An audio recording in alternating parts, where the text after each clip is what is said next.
Meus pais venderam meu carro dos sonhos para financiar a viagem do meu irmão a Paris, mas ficaram chocados quando voltei para casa. Eu sou James Anderson, tenho 32 anos, e meus pais venderam meu carro dos sonhos para pagar as férias de luxo do meu irmão em Paris enquanto eu estava fora do país a trabalho. Antes de contar sobre a expressão no rosto deles quando mostrei o vídeo que eu tinha deles arrombando meu cofre, deixem-me saber de onde vocês estão assistindo nos comentários abaixo. Tudo começou com uma pergunta simples que pairou no ar da sala dos meus pais, espessa e pesada como o ar úmido de verão lá fora. Eu tinha acabado de voltar de uma viagem de negócios internacional de 4 meses. Estava com jet lag, exausto, funcionando com café de aeroporto rançoso e os últimos vapores de adrenalina de um projeto bem-sucedido. Tudo o que eu queria era chegar ao meu próprio apartamento, cair na minha própria cama, e dormir por uma semana. Mas primeiro, eu tinha que descobrir por que meu carro, um Audi S5 azul meia-noite que me custou 2 anos de economia disciplinada para comprar, estava faltando de sua vaga designada na garagem do meu prédio. E por que meu irmão mais novo, Nathan, estava morando no meu apartamento como se fosse dono do lugar, cercado de recipientes de comida para viagem e garrafas de licor vazias. Ele me disse com um dar de ombros casual: mamãe e papai venderam o carro. Eu precisava de uma escapada depois do divórcio. Paris é ótima nesta época do ano.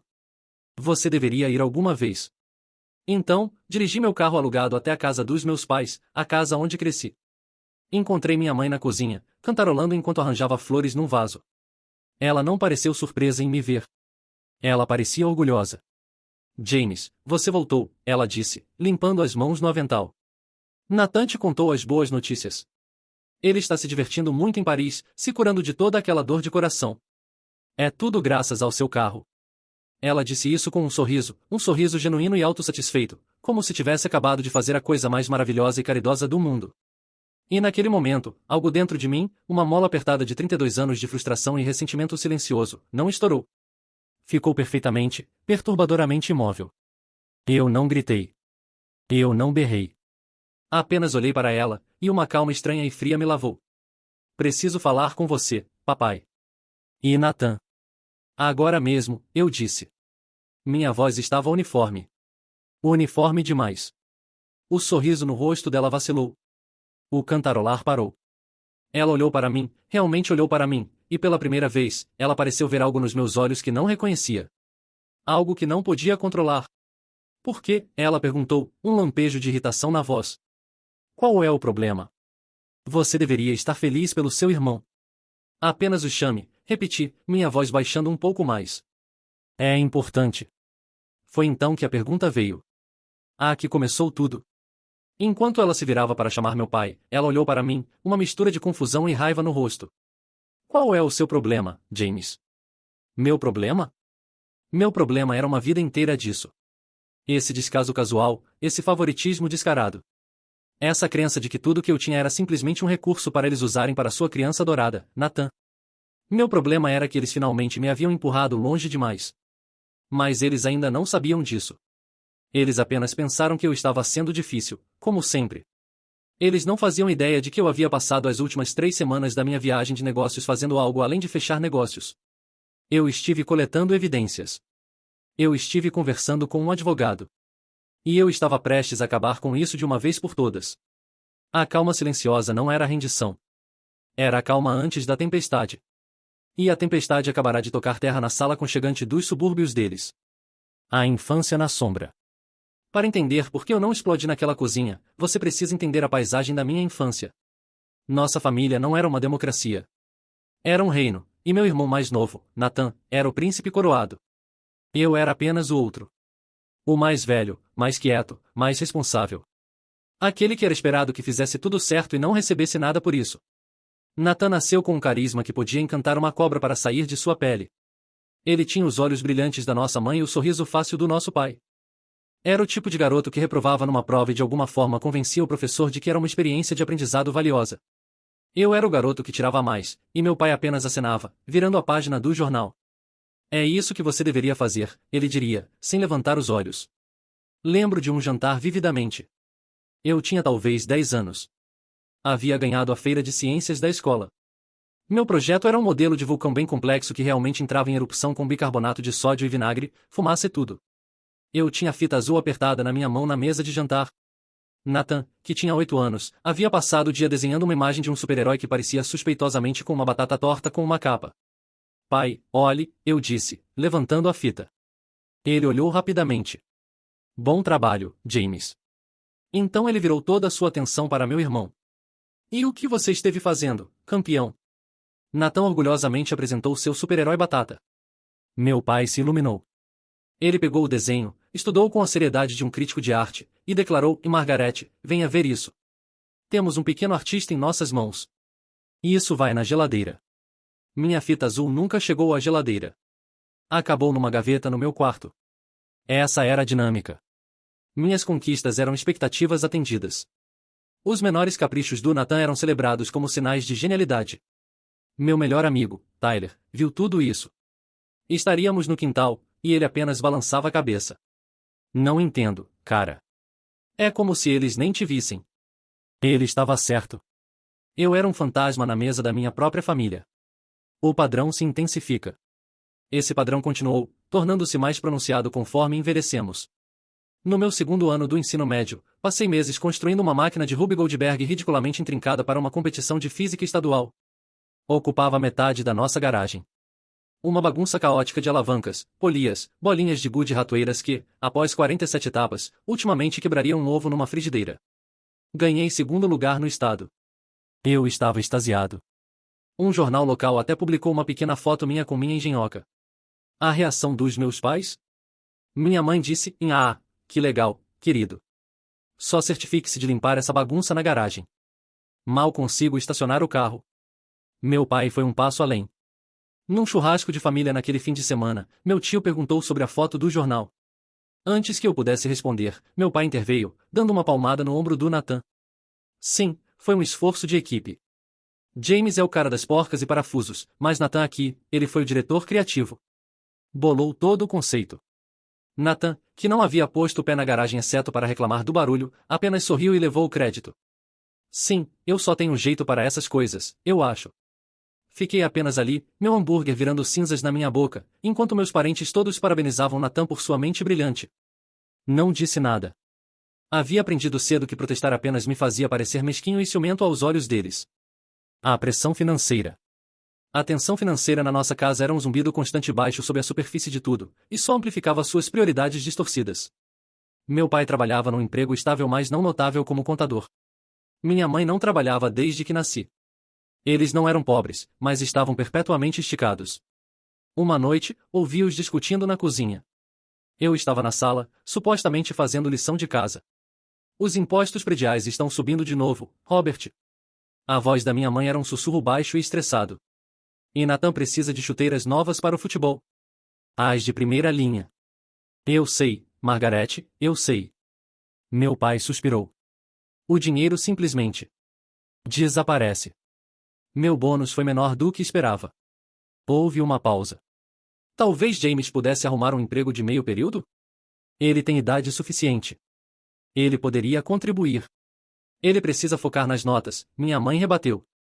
Precisamos que ele consiga uma bolsa. Essa é a contribuição dele. Fiquei ali sentado, congelado, percebendo que eu não era um filho. Eu era uma estratégia de investimento. Minhas boas notas não eram uma fonte de orgulho para eles. Era um plano de alívio financeiro.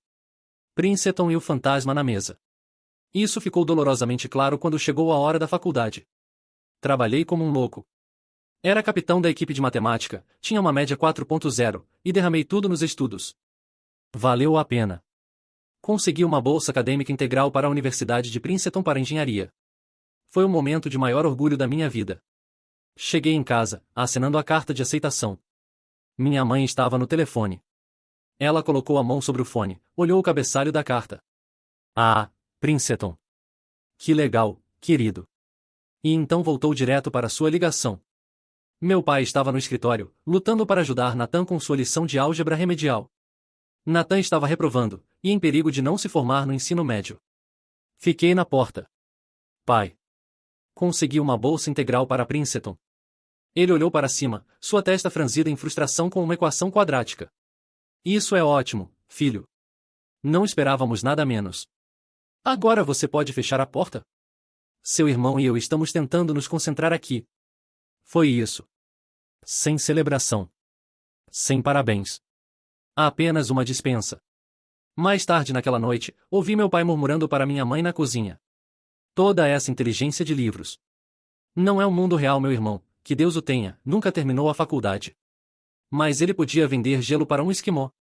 Isso é talento real. Seu irmão, meu tio, havia sido um vendedor carismático, mas notoriamente não confiável, que meus avós adoravam. Meu pai havia passado a própria vida na sombra do irmão, e agora estava recriando a mesma dinâmica com seus próprios filhos. Ele se via em mim, o responsável e negligenciado, e ressentiu isso.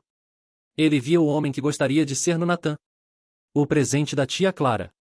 A única pessoa que parecia entender era minha tia Clara, irmã do meu pai. Ela veio alguns dias depois, uma caixa longa e retangular embrulhada em papel de aniversário, mesmo que meu aniversário fosse daqui a meses. Não abra aqui, ela sussurrou, apertando meu braço. Isso é para você, para Princeton. O mundo vai ver o quão brilhante você é, James, mesmo que eles não vejam. Mais tarde no meu quarto, abri. Era um laptop novo em folha, do tipo que eu estava sonhando, mas sabia que meus pais nunca me comprariam, alegando que era uma despesa desnecessária já que a universidade tinha laboratórios de computador. Senti um nó na garganta. Não era sobre o laptop. Era sobre ser visto. Por aquele momento, eu não era um fantasma. A faculdade em minha fuga. A faculdade foi minha fuga. Prosperei. Conheci meu colega de quarto, Derek Chiong, um brilhante estudante de ciência da computação da Califórnia que se tornou um dos meus amigos mais próximos. Nos conectamos através de sessões de estudo até tarde e uma ambição compartilhada de construir algo nosso um dia. A vida era boa. Até comecei a namorar. O nome dela era Sofia. Ela era inteligente, bonita, e parecia ser tudo o que eu queria. Ela era fascinada pelo meu curso, sempre perguntando sobre meus projetos, minhas perspectivas de carreira, o potencial de ganhos para engenheiros de primeira linha. A ilusão se despedaçou uma noite, cerca de um ano no nosso relacionamento. Estávamos numa festa, e ouvi ela conversando com suas amigas. Ele não é o cara mais emocionante, ela estava dizendo, seguido de suas risadinhas, mas ele vai ser um engenheiro de Princeton. Ele é um ótimo investimento. Meus pais o adoram. Um investimento. A mesma palavra que meus pais usavam. Senti como se tivesse levado um soco no estômago. Confrontei ela mais tarde naquela noite, e ela nem teve a decência de negar. O que há de errado nisso, James? Estou apenas sendo prática. Temos que pensar no futuro.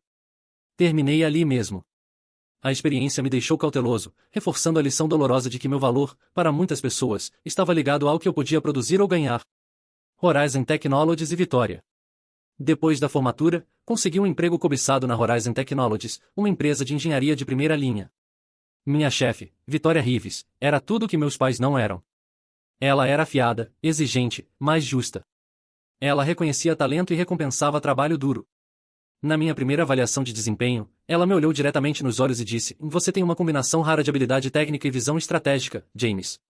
Você tem o que é preciso para liderar aqui." Suas palavras foram como água numa paisagem desértica. Enquanto isso, Nathan havia abandonado a faculdade comunitária após um único semestre. Em vez de decepção, meus pais elogiaram seu espírito empreendedor. Ele havia decidido que ia ser um influenciador de mídia social. Meus pais, que relutantemente me deram $100 como presente de formatura, drenaram uma porção de suas economias para comprar uma câmera e equipamento de iluminação de primeira linha para ele. "Você tem que investir no talento", minha mãe havia declarado. A independência e o apartamento.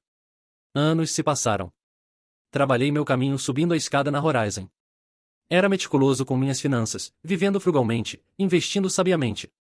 Meu objetivo era independência. Independência verdadeira e inabalável. O primeiro marco importante foi meu próprio apartamento. A Horizon tinha um programa habitacional para funcionários que oferecia um desconto significativo e eu me qualifiquei. Não era enorme, mas era meu. Um quarto silencioso com vista para o horizonte da cidade. Fiz uma pequena festa de inauguração. Convidei meus amigos, Tyler e Derek, e alguns colegas. Também convidei minha família. Parecia a coisa certa a fazer. Eles chegaram 1 hora atrasados. Nathan entrou como se estivesse inspecionando a propriedade, um olhar crítico no rosto. Meus pais imediatamente começaram a redirecionar toda a conversa. Quando um colega elogiou minha vista, minha mãe interveio em: "Ah, é legal. Mas vocês deveriam ver as fotos que Nathan está tirando. Ele tem tal olho para a beleza." Quando Tyler mencionou minha promoção recente, meu pai deu uma palmada no ombro do Nathan. "Falando em grandes movimentos, este aqui acabou de conseguir um trabalho de modelo. Não pago, claro, mas é para exposição." O trabalho de modelo era para a marca de camisetas iniciante de um amigo que tinha cerca de 12 seguidores no Instagram. Minha chefe, Vitória, havia vindo para mostrar apoio. Vi ela observando todo o espetáculo de um canto, uma expressão pensativa e quase triste no rosto. Quando ela estava saindo, me puxou de lado. James, ela disse suavemente. Obrigada pelo convite, e agora entendo por que você nunca fala sobre sua família. A validação dela foi boa, mas estava tingida de vergonha. Ela havia visto por trás da cortina. Ela viu o reino e seu príncipe ridículo e adorado, e o fantasma pairando nas bordas. O Audi S5 em símbolo da conquista. A peça final da minha independência, pensei, era meu carro. Havia estado pegando ônibus e metrô por anos. Não queria um carro esportivo chamativo e exibido. Queria algo que representasse competência silenciosa, excelência em engenharia. Um Audi S5. Era meu símbolo, um testemunho de anos de semanas de trabalho de 60 horas, orçamento cuidadoso e gratificação atrasada. Claro, na primeira vez que Nathan o viu, ele zombou. Carro legal. Um pouco chato, no entanto. Por que trabalhar tão duro quando você poderia apenas casar com alguém rico? Alguns meses depois, foi exatamente isso que ele fez. Ele conheceu e, num romance relâmpago, ficou noivo de Nicholas Blackwell, herdeiro de uma fortuna hoteleira. Meus pais estavam extasiados. Esta era a validação suprema de sua visão de mundo. Nathan não havia trabalhado por isso. Ele o havia atraído. Eles se jogaram no planejamento do casamento, gastando uma quantia chocante de suas economias de aposentadoria para manter as aparências com os ricos Blackwells. A chave da manipulação. Mas a gota d'água, aquela que inconscientemente preparou o cenário para todo o desastre, aconteceu um ano depois que comprei meu apartamento. Eu tinha que fazer uma viagem de negócios curta. Minha mãe me ligou no dia antes de partir. James, querido, ela disse, sua voz doce como mel. Sei que você tem aquela chave sobressalente na gaveta da cozinha. Estava pensando que deveria guardá-la para você. Sabe, apenas em caso de emergência enquanto você estiver fora. E se houver um vazamento ou algo assim? Hesitei. Um nó se formou no meu estômago. Não sei, mãe. O prédio tem um síndico para isso. Ah, não seja bobo. Ela riu. Um som que deveria ser leve mas pareceu pesado com manipulação. É só para emergências. Sou sua mãe. Eu me preocupo. Contra meu melhor julgamento, desgastado por uma vida inteira de ceder para manter a paz, cedi. Ok, mãe. Está na gaveta de cima perto dos talheres. Obrigada, querido. Você é o melhor filho. Desliguei o telefone com uma sensação de pavor. Não sabia então. Mas não havia apenas dado a ela uma chave. Havia dado a ela uma arma. E como logo descobriria, ela tinha toda a intenção de usá-la. Aquele só em caso não era para uma emergência. Era para uma oportunidade. E essa oportunidade estava logo ali na esquina. O casamento desmorona. A ilusão da vida perfeita do Nathan se despedaçou exatamente 6 meses após seu casamento luxuoso. Acontece que casar com alguém rico não era substituto para ter um pingo de caráter. Nicholas Blackwell, seu marido, não era apenas rico. Era esperto. Ele descobriu que Nathan estava tratando seu cartão Amex preto como uma fonte infinita de dinheiro. Mas isso não foi o pior. O verdadeiro motivo do rompimento foi descobrir que Nathan estava dormindo com o personal trainer deles. Na noite em que foi expulso, meu telefone tocou às 2 da manhã. Era Nathan. Ele estava soluçando, bêbado e incoerente. Ele me expulsou, Jamie, ele balbuciou, usando um apelido da infância que ninguém havia usado em anos. Ele simplesmente me jogou na rua como um pedaço de lixo, sem nada. Consegue acreditar na audácia? O que aconteceu, Nathan? Perguntei, minha voz grossa de sono. Ele é um monstro, um controlador. Ele esperava que eu, sei lá, arrumasse um emprego ou algo assim, e ficou bravo com algumas cobraninhas no cartão de crédito dele. Não é minha culpa que as coisas sejam tão caras. Ele convenientemente deixou de fora a parte sobre o caso. Você pode me ajudar, cara? Estou quebrado. Preciso de alguns milhares só para me manter. Alguns milhares? Estava totalmente acordado agora. Nathan, não posso simplesmente te dar milhares de dólares. Por que não? Ele rebateu, a autopiedade instantaneamente se transformando em raiva. Você tem muito disso, senhor engenheiro de Princeton. Qual é o sentido de ter um irmão bem-sucedido se ele nem vai te ajudar quando você está por baixo? Você me deve. Não te devo nada, disse, uma frieza se infiltrando na minha voz. Você fez sua cama, Nathan. Deite nela. Desliguei. O retorno do príncipe decaído. Claro, ele não teve que deitar nela por muito tempo. Ele foi para casa com nossos pais, e o reino de repente pareceu muito menor. O príncipe estava de volta, mas sua coroa havia sumido. Ele estava quebrado, humilhado, e cheio de uma raiva vulcânica que direcionava para todos exceto ele mesmo. O universo, ele alegava, era injusto. Nicholas era cruel. O mundo estava contra ele. Meus pais, em vez de encorajá-lo a arrumar um emprego e se sustentar, o mimaram. Eles trataram seu desastre auto-infligido como uma doença trágica. A casa deles, uma vez um santuário para seu potencial, se tornou um hospital para seu ego ferido. Eles drenaram suas economias para apaziguá-lo, comprando gadgets caros para animá-lo, pagando assinaturas de serviços de streaming dos quais ele não podia viver sem. Ele não era apenas um dreno financeiro. Era um buraco negro emocional, sugando toda a luz e ar da casa deles. O aviso da tia Clara. Vi a tensão financeira em primeira mão algumas semanas antes de estar programado para partir para Singapura. Havia parado para deixar um presente de aniversário para meu pai. Quando entrei na cozinha, vi uma pilha de correspondência no balcão. No topo estava um envelope vermelho brilhante, as palavras aviso final claramente visíveis. Minha mãe me viu olhando e rapidamente varreu a pilha para uma gaveta, mas não antes de eu ver o cabeçalho da Companhia de Serviços Públicos. Seus sorrisos estavam tensos naquele dia. Os armários, normalmente bem abastecidos, pareciam um pouco vazios. Para o jantar, minha mãe serviu uma caçarola simples feita com sopa enlatada e peru moído. Era o tipo de refeição que faziam quando eu era criança e o dinheiro estava apertado. O desespero era uma coisa palpável no ar, espesso e enjoativo. Fazia a minha pele arrepiar. Foi nesta panela de pressão de desespero e ressentimento que anunciei minha grande mudança de carreira. Ganhei uma competição interna na Horizon. O prêmio era uma missão internacional de 4 meses, totalmente financiada. Eu deveria liderar uma pequena equipe para estabelecer uma nova parceria estratégica em Singapura. Era uma oportunidade massiva, um enorme voto de confiança da vitória e do conselho, e um trampolim para uma posição executiva sênior. Quando contei a notícia para minha família, a reação foi previsível. Por meses, minha mãe disse, seu rosto uma máscara de preocupação. É tanto tempo. Quem vai cuidar das coisas aqui? As coisas aqui estão bem, mãe. Sou adulto, disse. Ele quer dizer nós, Nathan murmurou do sofá, não levantando os olhos do telefone.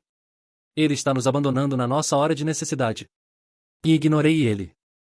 Estava acostumado com suas viagens de culpa. Mas então meu pai se juntou. Seu irmão tem razão, James. Ele está passando por muito. Sua mãe e eu. Não estamos ficando mais jovens. Este é um momento muito estressante. Eles não estavam me pedindo para ficar. Estavam me dizendo que meu sucesso era um inconveniente para eles. Minha oportunidade era um fardo na crise deles. Foi a tia Clara que me deu o aviso. Ela me ligou uma semana antes de eu estar programado para partir. Sua voz estava baixa e urgente. James, preciso que você me escute, ela disse. Jantei com seus pais ontem à noite. Foi insuportável. Só falaram sobre dinheiro, ou a falta dele. E ficaram falando sobre você. Sobre seu sucesso, seu apartamento legal, seu carro chique. E daí? O que há de novo? Disse, tentando soar despreocupado. Não, isso foi diferente, ela insistiu. Havia um desespero nas vozes deles. Sua mãe ficava dizendo coisas como James tem tanto, ele nem sentiria falta. E é dever de um filho ajudar sua família. E Nathan, ele tem enchido a cabeça deles de veneno, dizendo que você deve a ele, que seu sucesso de alguma forma veio às custas dele. Tenha cuidado, James, muito cuidado. Não confie neles com nada. Suas palavras mandaram um arrepio pela minha espinha. Sabia que ela estava certa. A partida e as precauções. Decidi tomar precauções. Não ia deixar eles descarrilarem nisso. No dia antes do meu voo, dirigi até a casa dos meus pais. Precisava estabelecer um limite claro. Encontrei-os na sala com Nathan, que estava reclamando da qualidade da TV a cabo. Estou aqui para me despedir, disse, mantendo meu tom firme. E para deixar uma coisa cristalina, enquanto eu estiver fora, não quero ninguém ficando no meu apartamento, de jeito nenhum. O prédio tem administração e segurança. Não há razão para qualquer um de vocês ir lá. Minha mãe fez uma expressão magoada. James, nós nunca. Estou falando sério, cortei ela. É sério mesmo. Olhei diretamente para Nathan. Isso inclui você. Tire qualquer ideia da sua cabeça agora mesmo. Ele apenas zombou de mim. Não se ache. Eu não ia querer ficar no seu apartamento chato mesmo. Sabia que ele estava mentindo. Podia ver a ganância tremulando nos olhos dele. Para garantir que minhas instruções fossem seguidas, dei minha chave sobressalente, a real, não a cópia que minha mãe havia roubado, para minha vizinha, Sra. Chun. Ela era uma mulher doce e aposentada que morava ao meu lado desde que me mudei. Confiava nela implicitamente. Sra. Chun, disse, entregando a chave. Estarei fora por alguns meses. Você se importaria de regar minhas plantas uma vez por semana? E se você vir qualquer um da minha família tentando entrar no meu apartamento, poderia me ligar? Não importa que horas sejam. Ela me olhou com olhos gentis e conhecedores. Claro, James, não se preocupe com nada. Sua casa estará segura. Singapura e os primeiros sinais. Enquanto embarcava no avião para Singapura, senti uma mistura de exaltação pelo futuro e uma inquietação persistente sobre o passado que estava deixando para trás. Havia feito tudo o que podia. Havia estabelecido um limite. Tinha uma pessoa de confiança vigiando minha casa. Pensei que havia me protegido. E estava errado. Não havia levado em conta a pura profundidade do sentimento de direito deles, o poder corrosivo de seu desespero. Havia construído uma fortaleza de independência, mas havia esquecido que os inimigos mais perigosos eram aqueles que já sabiam como entrar pelas muralhas. Eles não precisavam de uma chave. Eles acreditavam, em seus ossos, que já possuíam tudo o que eu tinha. E estavam prestes a provar isso. O primeiro mês em Singapura foi um turbilhão. Me joguei no trabalho, liderando minha equipe, negociando contratos, e me imergindo numa nova cultura. O projeto era desafiador, mas estimulante. Pela primeira vez em muito tempo, senti-me completamente definido pelos meus próprios méritos, meio mundo longe da sombra sufocante da minha família. A inquietação persistente que havia sentido no avião começou a desaparecer, substituída pelo burburinho da conquista profissional. O primeiro sinal de problema veio como uma mensagem de texto. Era da Sra. Chun. Oi, James. Espero que esteja bem. Sua mãe e irmão apareceram hoje. Disseram que você pediu para eles pegarem algumas correspondências para você.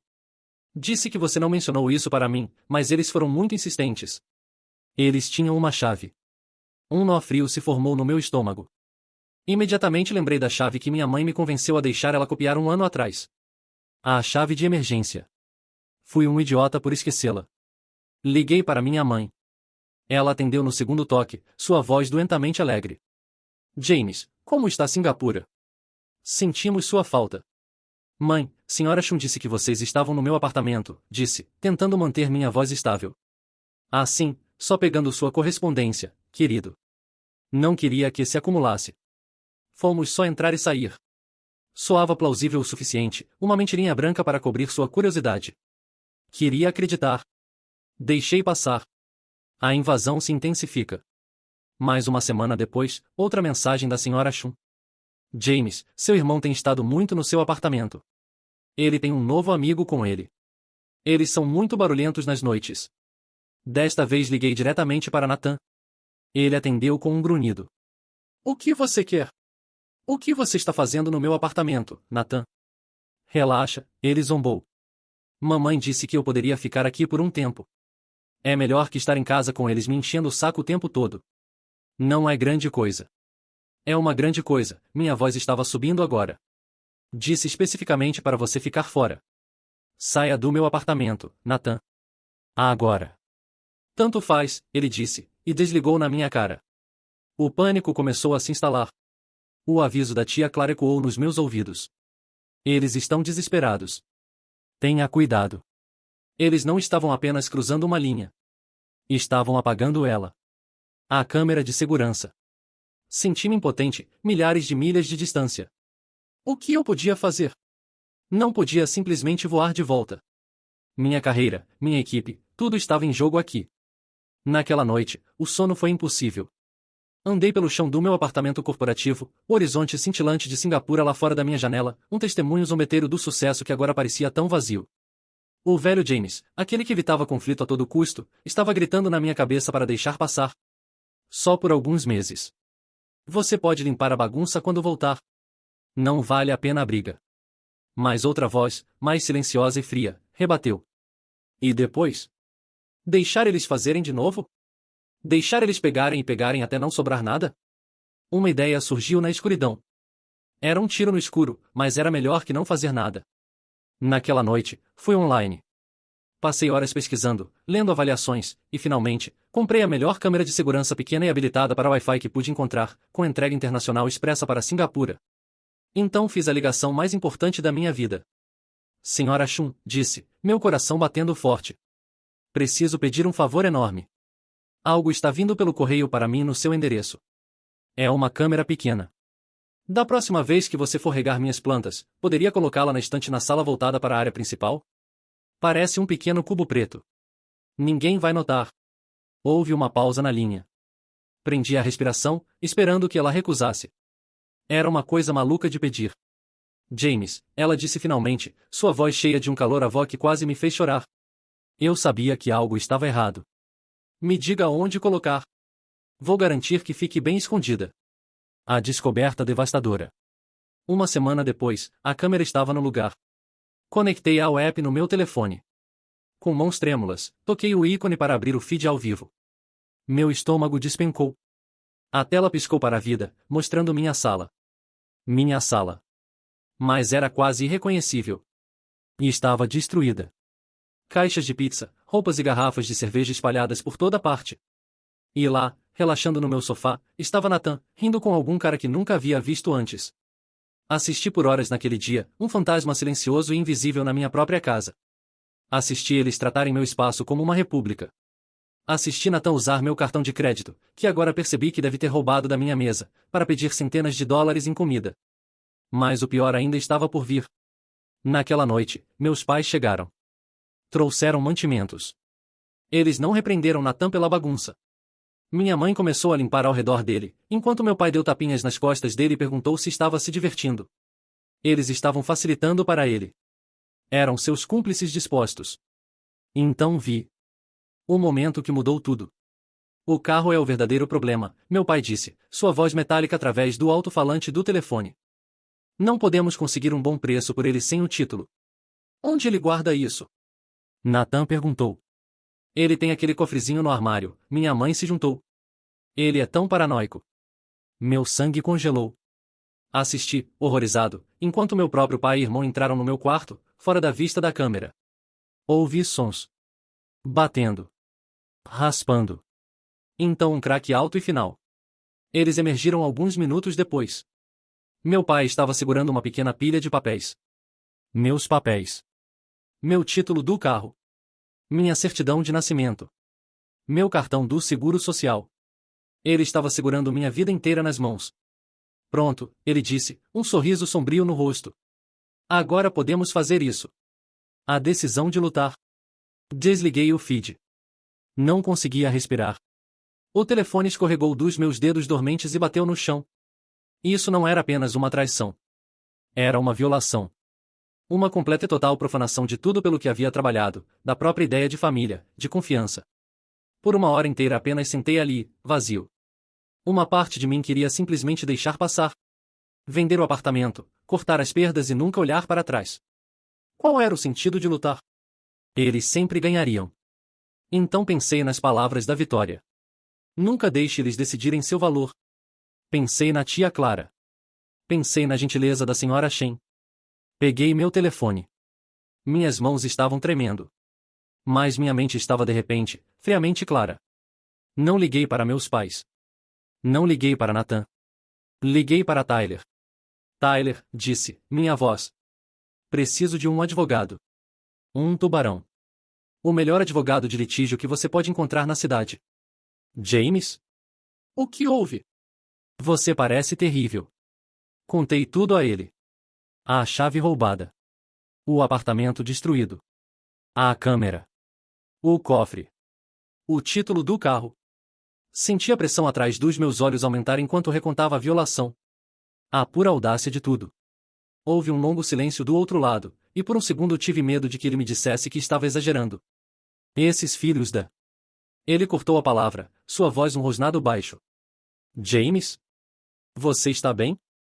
Não sei o que sou, admiti. A confissão um sussurro doloroso. Me sinto apagado. Não. Tyler disse, sua voz firme. Cortando através do meu desespero. Não, você me escuta. Você não está apagado. Está sendo testado. E vai lutar de volta. Você não está fazendo isso para se vingar, James. Está fazendo isso para que eles nunca, jamais possam te machucar de novo. Está fazendo isso por você. Pelo garoto de 10 anos cuja fita da feira de ciências eles ignoraram. Você deve isso a ele. Ele estava certo. Isso não era mais sobre o carro. Era sobre minha vida. Minha liberdade. O plano de vingança. Salvei o arquivo de vídeo. Fiz backup em 3 serviços de nuvem diferentes. Era minha evidência. Meu poder. Minha verdade. Terminei meu trabalho em Singapura com um foco frio e duro que não sabia que possuía. Não era mais uma vítima. Era um homem com um plano. Um plano para voltar para casa e acabar com o reino de terror da minha família de uma vez por todas.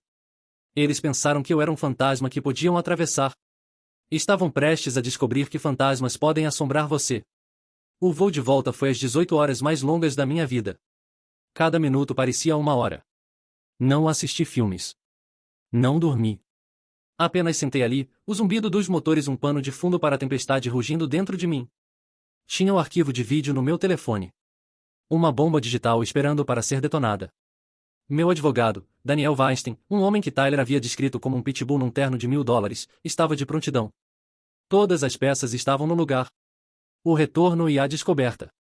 Aterrissei, passei pela alfândega num transe, e a primeira coisa que fiz foi ir ao meu apartamento. Precisava ver com meus próprios olhos. A realidade era pior que o vídeo. O cheiro me atingiu primeiro. Uma mistura azeda de cerveja rançosa, comida velha e roupa suja não lavada. O lugar era uma zona de desastre. Meus móveis estavam manchados, meus pisos pegajosos, e havia uma rachadura na tela da minha TV de 65 polegadas. Nathan estava lá, dormindo no sofá, roncando alto em meio aos destroços. Não o acordei. Apenas tirei algumas fotos com meu telefone, minhas mãos firmes, documentando a cena. Então fui para a garagem. Minha vaga estava vazia, um vazio de concreto gritante onde meu Audi costumava estar, o símbolo do meu trabalho duro apagado. Não senti raiva então, apenas um vazio profundo e oco. Esta era a confirmação final. A confrontação final. Entrei no meu carro alugado e dirigi para o único lugar que sabia que tinha que ir. A casa dos meus pais. A reação da minha mãe foi exatamente o que esperava. O orgulho, a condescendência, a completa falta de remorso. A parte que me surpreendeu foi minha própria reação. A calma fria e destacada. Depois que pedi para ela chamar meu pai, todos nos reunimos na sala. A mesma sala onde minha fita da feira de ciências havia sido ignorada, onde minha bolsa havia sido dispensada. Meu pai entrou do quintal, limpando o graxa das mãos com um pano. Ele tinha o mesmo olhar cauteloso que sempre usava quando eu estava por perto. Nathan, que minha mãe deve ter ligado e acordado, entrou arrastando os pés alguns minutos depois, parecendo mal-humorado e irritado por ter sido convocado. Ok, James, estamos todos aqui, minha mãe disse impacientemente, cruzando os braços. O que é tão importante? Deixei o silêncio pairar no ar por um momento, olhando para cada um de seus rostos. Minha mãe, desafiante. Meu pai, evasivo. Nathan, entediado e com direito. Fui ao meu apartamento esta manhã, comecei, minha voz silenciosa. E meu carro sumiu. Nathan bufou. Já te dissemos. Estou em Paris. Ou estava. Graças a você. Graças ao meu carro, você quer dizer, corrigi gentilmente. Foi para o melhor, James. Meu pai finalmente falou, olhando para um ponto na parede sobre meu ombro. Nathan estava numa situação ruim. Famílias devem se ajudar. Se ajudar. Repeti as palavras lentamente, deixando elas afundarem. É assim que vocês chamam? Vender minha propriedade sem minha permissão. Ah, não seja tão dramático, minha mãe rebateu. É só um carro. Você pode comprar outro. Tem um bom emprego. Seu irmão não tinha nada. Fizemos o que qualquer pai amoroso faria. Pais amorosos. A frase quase me fez rir. Olhei para ela, para a convicção absoluta no rosto dela, e soube que não havia como raciocinar com eles. Eles viviam numa realidade diferente, um mundo construído em suas próprias narrativas egoístas. Era hora de mostrar a eles a real. A bomba digital. Vocês estão certos, disse suavemente. Todos olharam para mim surpresos. Nathan até sorriu, como se tivesse vencido. Estou certa, minha mãe disse, inflando o peito. Vocês estão certos que o que fizeram não foi ajudar, esclareci. E quero mostrar exatamente como eu chamaria isso. Tirei meu telefone do bolso. Seus olhos seguiram o movimento. Toquei na tela algumas vezes, então coloquei na mesa de centro no centro da sala, voltado para eles, e apertei play. O vídeo começou. A primeira coisa que viram foi minha sala destruída. Minha mãe franziu a testa. Então viram Nathan e seu amigo, rindo, bebendo meu licor. O rosto do Nathan ficou pálido, mas foi o áudio que os fez congelar. O som metálico da voz do meu pai, claro como cristal. O carro é o verdadeiro problema. Não podemos conseguir um bom preço por ele sem o título. A mão da minha mãe voou para a boca. Meu pai olhou para o telefone como se fosse uma cobra venenosa. O vídeo continuou. Mostrou eles entrando no meu quarto, o som de batidas, de madeira rachando, o craque doentio do meu cofre se quebrando. E então, a imagem do meu pai e irmão emergindo, triunfantes, segurando meus documentos roubados. O sorriso sombrio do meu pai encheu a tela. Pronto. Agora podemos fazer isso. Parei o vídeo. O silêncio na sala foi absoluto. Era tão silencioso que podia ouvir o tic-tac do relógio do avô no corredor. Ninguém se mexeu. Ninguém respirou. Meu pai havia afundado no braço do sofá, seu rosto da cor de cinzas. Nathan estava olhando para a tela vazia do telefone, sua boca aberta. Minha mãe estava branca como um lençol, seus olhos arregalados com o horror incompreensível que estava nascendo. A arrogância, o desafio, tudo havia desaparecido, substituído pela face crua e feia da culpa e do medo. A revelação das consequências. Deixei eles fermentarem naquele silêncio por um minuto completo. Queria que sentissem o peso do que haviam feito, para verem seu crime reproduzido para eles em alta definição. Finalmente, falei novamente, minha voz ainda silenciosa, mas agora tinha uma borda de aço. Então, disse, pegando o meu telefone, vamos conversar novamente sobre se ajudar. O que vocês fizeram não foi ajudar. Foi roubo, invasão de domicílio. Falsificação, presumo, para assinar o título. Essa é uma lista de crimes graves. Já tive uma consulta com um advogado. Ele tem uma cópia deste vídeo. Minha mãe finalmente encontrou sua voz. Era um sussurro sufocado. James? Não, você não faria. Não faria? Olhei diretamente nos olhos dela. Vocês venderam meu carro para financiar uma férias. Arrombaram minha casa. Violaram minha confiança de todas as maneiras concebíveis. Vocês não pensaram que eu lutaria de volta? Pensaram que eu simplesmente aceitaria e aceitaria? Como sempre fiz. Me levantei. Tinha a minha resposta. Havia visto a verdade nos rostos deles. O nome do meu advogado é Daniel Weinstein, disse, caminhando em direção à porta. Ele está esperando minha ligação, mas queria dar a vocês a cortesia de ter esta conversa pessoalmente primeiro. Queria olhar vocês nos olhos quando finalmente entendessem o que fizeram. Pausei na porta e olhei para trás para os três, um tablial de ruína na própria sala deles. Vocês estavam errados sobre uma coisa, mãe, disse. Nunca foi só um carro. E com isso, saí, deixando-os nos destroços do mundo que haviam construído. A explosão havia acabado. Agora era a hora da consequência. O processo legal. Os dias seguindo aquela confrontação foram um borrão de ação fria e calculada. Não havia mais emoção envolvida, nem mais raiva ou dor. Era como se estivesse gerenciando um projeto, meu projeto mais importante ainda, o desmonte sistemático do poder da minha família sobre mim.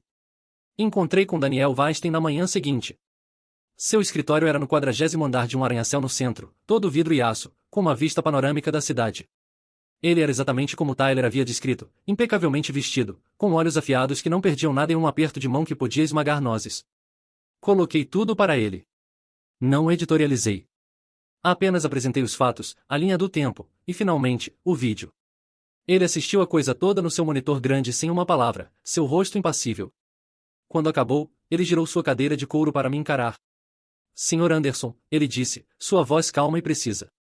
Este não é um caso difícil. A evidência em vídeo é incontestável. Temos eles por invasão de domicílio, roubo de propriedade pessoal, e conspiração para cometer fraude. A venda não autorizada do veículo é fraude eletrônica se fizeram online, fraude postal se usaram o serviço postal. Podemos buscar acusações criminais. Eles poderiam e provavelmente enfrentariam tempo de prisão, especialmente seu irmão, dado que ele foi o principal beneficiário. Tempo de prisão. As palavras pairaram no ar. Por mais que eles tivessem me machucado, o pensamento dos meus próprios pais atrás das grades mandou uma pontada complicada pelo meu peito. Não era a pena. Era a finalidade disso, o fim trágico e feio de uma história que deveria ter sido diferente. Quais são minhas outras opções? Perguntei. Você está numa posição de extrema vantagem, ele explicou. Podemos abordar isso de um ponto de vista civil. Podemos oferecer um acordo, um que te deixe completo e garanta que isso nunca possa acontecer de novo. Seria mais rápido, mais limpo, e os manteria fora da prisão. A escolha, Sr. Anderson, é inteiramente sua. Pensei por um longo momento. O que eu queria? Queria a vingança? Vê-los punidos até o limite da lei? Ou queria outra coisa? Pensei nas palavras do Tyler. Você está fazendo isso para que eles nunca, jamais possam te machucar de novo. Era isso. Não os queria na cadeia. Os queria fora da minha vida, permanentemente. O acordo. Quero eles fora da minha vida, disse a Weinstein. Vamos oferecer um acordo. Excelente, ele disse, um sorriso fino tocando seus lábios. Vou redigir a carta de demanda. Será severa. Será não negociável, e será entregue a eles até o fim do dia. 2 dias depois, todos nos encontramos numa sala de conferência estéril na firma do Weinstein. Era a primeira vez que os via desde o dia que toquei o vídeo. Eles pareciam terríveis. Meu pai parecia ter envelhecido 10 anos, seus ombros curvados em derrota. O rosto da minha mãe estava inchado de chorar, seus olhos vermelhos e saltando pelo quarto, evitando os meus. Nathan era uma mola enrolada de raiva impotente, me encarando do outro lado da mesa de mogno. Eles haviam trazido um advogado, um homem de aparência assediada de uma pequena firma suburbana que parecia completamente fora do seu elemento. Não disse uma palavra. Deixei Weinstein assumir o palco. Ele foi magnífico. Foi calmo, implacável e totalmente profissional. Ele expôs o caso contra eles, referenciando estatutos específicos e precedentes legais. Ele descreveu as sentenças de prisão que estariam enfrentando. Então ele deslizou um documento grosso pela mesa em direção ao advogado deles. No entanto, Weinstein disse friamente, meu cliente, numa demonstração de contenção notável, está preparado para abrir mão de procedimentos criminais sob 2 condições. Ele levantou um dedo. 1. Restituição financeira completa. Isso inclui o valor de mercado original completo do Audi S5 2022, reembolso pelos danos ao apartamento e propriedade do meu cliente, uma quantia por angústia emocional, e todas as taxas legais do meu cliente. O valor total está detalhado na página 5. Vi os olhos do advogado dele se arregalarem enquanto ele virava para a página. Minha mãe soltou um pequeno suspiro. Weinstein levantou um segundo dedo. 2. Uma ordem restritiva legalmente vinculante e permanente. Vocês não chegarão a 500 pés do meu cliente, sua casa, ou seu local de trabalho. Vocês não o contatarão ou tentarão contatá-lo por qualquer meio, não por telefone, e-mail, mensagem de texto, mídia social, ou através de qualquer terceiro. Uma violação desta ordem resultará em acusações criminais imediatas. Ele se recostou na cadeira. Esses são os termos. Eles não são negociáveis. Vocês têm 24 horas para assinar. Se não assinarem, arquivaremos uma queixa criminal no escritório do promotor público amanhã de manhã, e entregaremos todas as evidências, incluindo o vídeo. A rendição. A sala estava silenciosa. O advogado dele sussurrou freneticamente com meus pais. Podia ouvir fragmentos. Sem escolha. Eles te pegaram. Vender a casa é a única maneira. Vender a casa. O próprio reino, o lugar onde tudo começou. Levou menos de 1 hora. Assisti enquanto um por um eles assinaram os papéis. A mão do meu pai tremeu tanto que mal conseguia segurar a caneta. Minha mãe assinou com lágrimas descendo pelo rosto. Nathan rabiscou seu nome com um golpe vicioso e raivoso. E estava feito. Enquanto saíam da sala, quebrados e derrotados, minha mãe pausou na porta. Ela olhou para mim, seus olhos implorando. James, ela começou. Weinstein se adiantou ligeiramente. Senhora Anderson, ele disse, sua voz educada mais inflexível. O acordo agora está em vigor. Sua boca se fechou. Ela me deu um último olhar. Um olhar de desespero, de perda, de uma dor que havia infligido a si mesma. E então ela se foi. A libertação e a reconstrução. Sentei ali na sala de conferência silenciosa. Os documentos assinados, uma pilha espessa e pesada na mesa na minha frente. Não me senti triunfante. Não me senti feliz. Não senti nada. Apenas um vazio vasto e silencioso. A guerra havia acabado. Eu havia vencido. Mas me custou toda a minha família. Ou talvez, pensei, havia apenas me custado a ilusão de uma. Talvez a família real fosse algo que eu ainda tinha que encontrar. O ano que se seguiu foi de reconstrução silenciosa e deliberada. Não era apenas sobre reconstruir minhas finanças ou meu apartamento. Era sobre reconstruir minha vida numa nova fundação. Uma que eu possuía completamente. O dinheiro do acordo chegou. Era uma quantia substancial, suficiente para cobrir tudo e mais um pouco. Meu primeiro instinto foi sair e comprar um carro novo, melhor, mais rápido, mais caro que o Audi. Um gesto desafiante para mostrar o que eles não podiam tirar de mim. Mas enquanto estava na concessionária, olhando para um Porsche reluzente novo, percebi algo. Não o queria. O desejo por símbolos havia sumido. O carro nunca havia sido sobre se exibir. Havia sido sobre celebrar meu próprio trabalho duro. Provar esse ponto com um brinquedo maior e melhor parecia vazio. Parecia algo que eles fariam. Então saí da concessionária. A nova vida. Em vez de comprar um carro, liguei para Derek Zan, meu antigo colega de quarto da faculdade. Ele havia recentemente deixado seu emprego para lançar sua própria startup de tecnologia. Uma empresa pequena mais ambiciosa focada em soluções de energia renovável. Ele havia me oferecido uma parceria meses atrás, mas eu estava muito envolvido na minha carreira estável na Horizon. Derek, disse quando ele atendeu. Aquela oferta para entrar como cofundador ainda está na mesa? Podia ouvir o sorriso na voz dele. A porta está sempre aberta para você, cara. Sempre. Pedi demissão da Horizon na semana seguinte. Vitória Rives foi incrivelmente solidária. Eu sabia que você estava destinado a mais do que apenas subir a escada de outra pessoa, ela me disse, escrevendo uma carta de recomendação brilhante e fazendo apresentações para investidores-chave. Vá construir a sua. Investi uma porção significativa do dinheiro do acordo na startup. Era um risco, mas parecia certo. Era um investimento no meu futuro, num sonho que compartilhava com um amigo em quem confiava. Era um ato de criação, não substituição. A nova família. A vida se estabeleceu num novo ritmo. O trabalho era exigente, as horas eram longas, mas era nosso. Derek e eu éramos uma equipe perfeita. Seu gênio técnico complementava meu planejamento estratégico. Passávamos incontáveis noites no nosso pequeno escritório, alimentados por café barato e a pura emoção de construir algo real. Lembro de uma noite, por volta das 3 horas, finalmente resolvemos um problema de codificação complexo que estava nos atormentando por semanas. Não apenas apertamos as mãos. Gritamos. Batemos mais 5. Éramos 2 caras exaustos mas extasiados que haviam superado um desafio real juntos. Aquele único momento de vitória compartilhada pareceu mais recompensador que qualquer promoção que já havia recebido na Horizon. Soube sobre minha antiga família através de boatos. Tia Clara ocasionalmente me dava atualizações, sempre perguntando primeiro se eu queria ouvi-las. Eles haviam vendido a casa, aquela onde cresci, por menos do que valia porque estavam desesperados. Pagaram o acordo e usaram o que sobrou para se mudar para um apartamento pequeno e apertado do outro lado da cidade. Meu pai foi forçado a sair da aposentadoria e arrumou um emprego como recepcionista numa loja de ferragens. Minha mãe, que não trabalhava há mais de 30 anos, encontrou um emprego de meio período como caixa num supermercado. Eles contavam para qualquer um que quisesse ouvir que seu filho ingrato e cruel havia roubado sua casa e arruinado suas vidas. Nunca assumiram responsabilidade. Simplesmente se redefiniram como vítimas numa nova história trágica. O destino do Nathan foi talvez o mais adequado. Sem pais para sugar e sem marido rico para financiar seu estilo de vida, foi forçado ao mundo real pela primeira vez na vida. Acabou trabalhando como vendedor numa loja de roupas no shopping. Uma tarde, estava naquele mesmo shopping para almoçar com Tyler. Enquanto caminhava perto de uma loja de departamentos, o vi. Ele estava redobrando uma pilha bagunçada de jeans, seus ombros curvados, seu rosto pálido e cansado sob as luzes fluorescentes ásperas.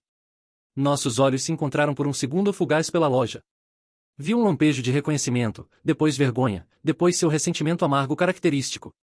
Ele rapidamente desviou o olhar, virando as costas para mim. Não me senti triunfante ou presunçoso. Apenas senti uma sensação de finalidade. O príncipe dourado agora era apenas mais um cara dobrando suéteres por salário mínimo. A magia havia sumido. A verdadeira família. Minha nova vida estava cheia de pessoas que me valorizavam pelo que eu era. Minha amizade com Tyler cresceu mais forte. Ele e sua esposa se tornaram minha opção para churrascos de fim de semana e noites de jogos. Derek e eu não éramos apenas parceiros de negócios. Éramos irmãos de armas. E então havia a tia Clara. Ela se tornou a âncora da minha nova família. Passei ação de graças e Natal na casa dela, cercado por ela, seu marido e meus primos. A casa dela era barulhenta, caótica, e cheia de um calor genuíno que a casa dos meus pais sempre havia faltado. Uma noite, depois de um grande jantar de Natal, tia Clara e eu estávamos limpando na cozinha. Você parece feliz, James, ela disse, me entregando um prato para secar.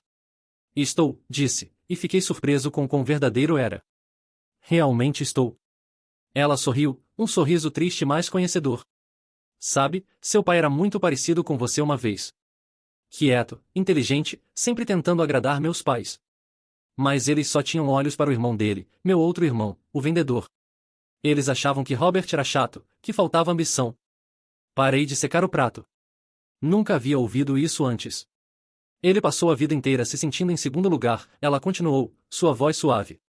Acho que, quando viu você, Nathan, ele não queria repetir o passado. Ele queria apostar no filho que pensou que fosse o vencedor. O carismático. Ele apenas apostou no cavalo errado. E no processo, se tornou exatamente aquilo que sempre ressentiu. Um pai que não conseguia ver o valor da criança bem na frente dele. Não desculpava o que ele fez.